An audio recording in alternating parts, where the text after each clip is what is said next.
On to another devastating story now. At least 8 people have been killed in a gas tank explosion in Boksburg. Several others have been seriously injured. Tambo Memorial Hospital was also damaged and is not accepting any patients at the moment. It's believed that the driver was trying to get through a low-lying bridge and got stuck. eNCA senior reporter Silindile Masikane joins us this hour from the scene. Once again, thank you for joining us, Slee, once again. How are things currently looking there in terms of updates you've been able to get over the last few minutes?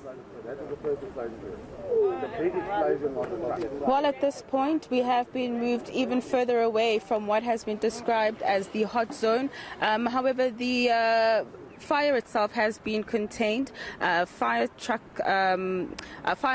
and the fire truck have actually just left the scene. We do know that several of those firefighters have been injured and are being treated in hospital. Like you've said, at this point, 8 confirmed to have passed away. Tragically, when we arrived with my colleague Nuku Malaji, we did see that there are still several dead bodies on the scene. It's a tragedy, really, what has transpired here, a horrific freak accident. Many have also described it in it, and as you've said, that investigations are still underway. In fact, a chopper, an emergency services chopper, was flying overhead, and we do have law enforcement on the scene at this point, also trying to gather more information about what happened. But as my colleague shows you what we're seeing in front of us, I am joined by one of the first responders who was at the scene, just to describe what they saw. So perhaps take us to what time you got here, what you heard, what you saw, and the response that followed. Okay, what happened was we were driving around by the garage here. Then I heard an explosion, but it was like quite an impact.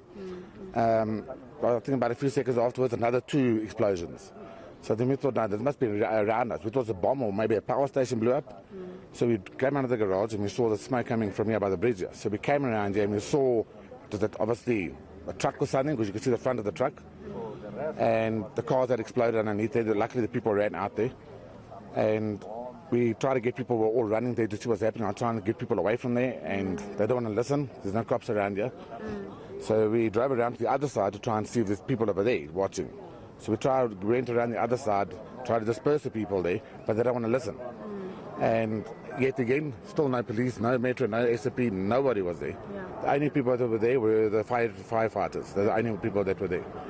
So while I was busy recording, I saw the fire trucks were busy reversing, because obviously they knew something was going to happen. And then all of a sudden, the thing exploded. I got thrown 10 meters against my bakkie. I suddenly hit my bakkie. Another guy flew over my bakkie. I don't know if he's alive. I don't know if he's alive. So then I was looking there. People over there got hurt as well. So I drove around back to this side of the bridge, and it was a sight you don't want to see. There were people, clothes melted onto them. There's one guy with no leg, a young kid with no arm. There were people just all over the place. And it was shocking, it's just upsetting to see there was not one cop over here. They could have prevented this. If they blocked they were off to stop people from going into the bridge, towards the bridge, all of those people that are dead there could have been prevented. I personally think so. And it's shocking to see what happened there. It's a tragedy, really. And I think those lives could have been prevented. And I mean, the police station is not far away from here. It's not even 300-400 meters away from here. And the first explosion was just almost an hour before the truck exploded. Surely someone could have done something. I'm sorry. So you think there was a lack of immediate response because those explosions are quite loud? Exactly. I mean, people from Sunwood Park could hear, and that's like 6 kilometers away. And they're 300 meters away. So you try and tell me they couldn't hear it. I mean, surely they must have thought something's wrong here. Almost an hour later and still no police. I need the emergency services. I mean, you're describing very tragic scenes. Dead bodies everywhere, people charred, 3rd-degree burns. I think some videos you could see people's skin was peeling. Yes, some people's skin was peeling. I mean, you could see the people lying on the floor. Their leg was off, completely off. The one guy's head is off. I mean, it's something you don't want to see.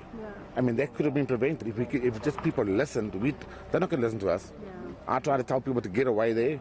We're not policemen. They're not going to listen to us. So I'm not saying it's their fault, but I mean, if they could have been on site, they could have prevented some of the stuff from happening. I personally feel that way. For you and your son, do you think you'll require at least some counselling? Well, listen, from what we saw, I think anybody saw what we saw here. I think, listen, it makes you have a different perspective, really. And, yeah, take certain things for granted. Yeah. Thank you so much for your time, Thank sir. you. Thank you. All right, those are just some of the comments coming from those who were first here on the scene. Rafua describing very, very painful scenes. This man says he was one of those who first arrived here, who actually heard the several explosions, at least 3 explosions that took place, and he says that he believes this could have been prevented.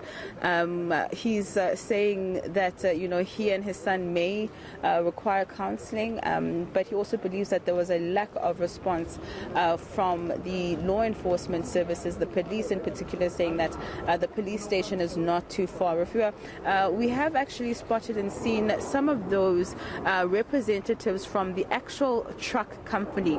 We have established at this point that the company that owns this truck that got jammed underneath this bridge is Infinite Group or Infinite Transport. I've actually been on Google trying to find out a little bit more about what they do, and I seem to be having a connection issue, but I can see that one of the summaries about this group is that they are a transport, dynamic and innovative transport and logistics company with a strategic specialized fleet. I had asked them for comment with regards to what they know about what transpired, whether they had a representative to speak on their behalf, and at this point they're saying that they want to conclude their own internal investigations before speaking to the media, in fact refusing to speak to us, saying at this point they just want to allow law enforcement to investigate as well as have their own internal investigations. We have established from some of the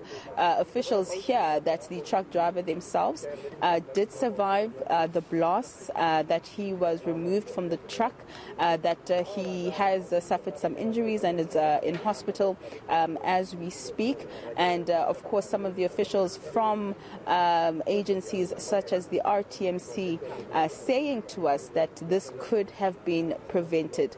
Let's just take a listen to what Simon Zwane had to say to us earlier on. Now, what we understand is that there was a gas tanker.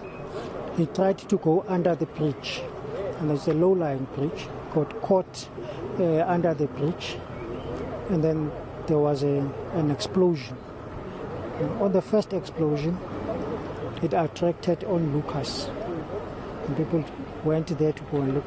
Then there were 2 other explosions, and that affected all of those people who had gathered closer to the scene. The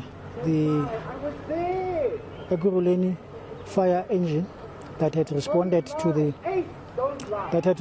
earlier to the fire also was blown back by the impact. There were other cars that were affected by the impact. The hospital was the casualty. The ceiling fell down because of the impact of the crash, and the couple of houses that are closer to the scene that were also affected. At this point, we understand that 8 have been confirmed dead. What do we know about the injuries that people have suffered? If you could just move a little bit back for me. We're still being moved a little bit back, Rafua, so if you could just give us a moment. In terms of the injuries and fatalities, from your understanding, where are we with the numbers? Yeah, no, we're still collating all of that information. We will know all the details later in the afternoon once the information has been verified and collated. And in terms of what happens now, we know the truck driver was rescued from the fire. The truck driver is in hospital. Police will then investigate the entire incident. In your understanding, do you think this could have been prevented? Oh yes, it could have been prevented. Somebody ought to have known how high the vehicle they were driving is, and ought to have foreseen that bridge is low. It goes deep and then it comes up. It is a low pitch. So yeah, an alert driver would have been able to. Slee, obviously this explosion is starting to raise a number of questions about a number of things. One thing that comes top of mind is the issue of the rail infrastructure and how more and more trucks have been using the road infrastructure to get goods and services across different parts of the country. And we do know that some roads forbid trucks to drive on them. And I'm just wondering, was this one of those? Or is it just an instance where there's just, because there's no railway, we're going to have to just use what we use as fleet management companies? So I think that is what investigations are actually going to try and establish. I'm going to move out of shot and I'm going to ask Noko to just move towards my left, because it does seem as though we are seeing some smoke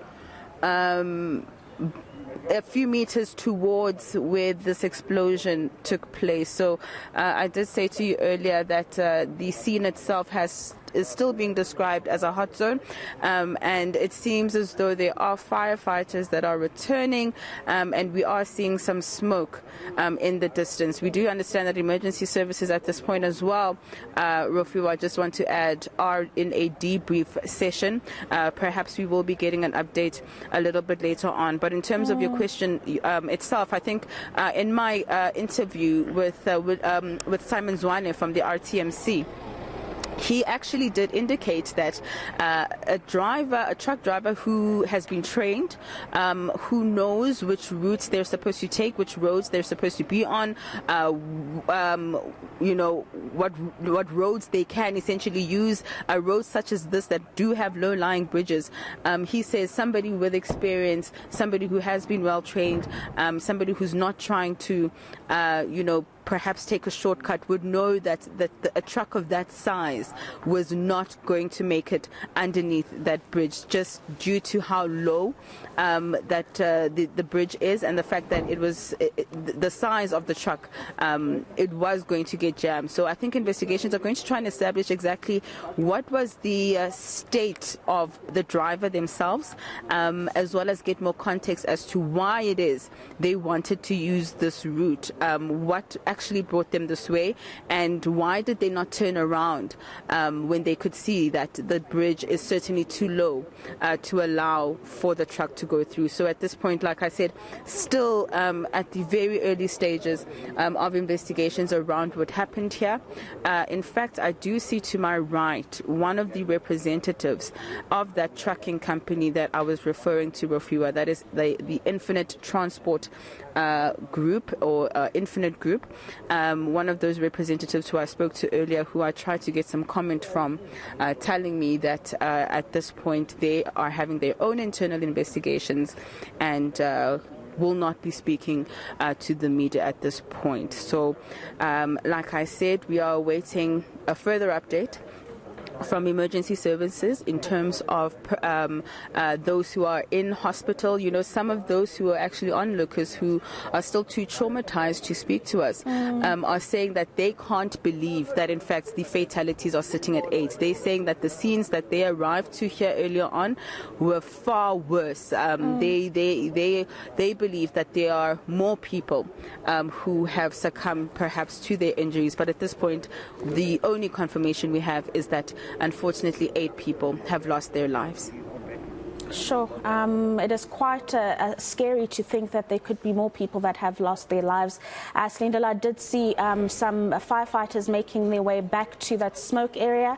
Hopefully you can get an update for us in terms of that hot zone and how bad it's becoming, if it is, once again. Senior reporter Silindile Masikane out in Boksburg for us this morning.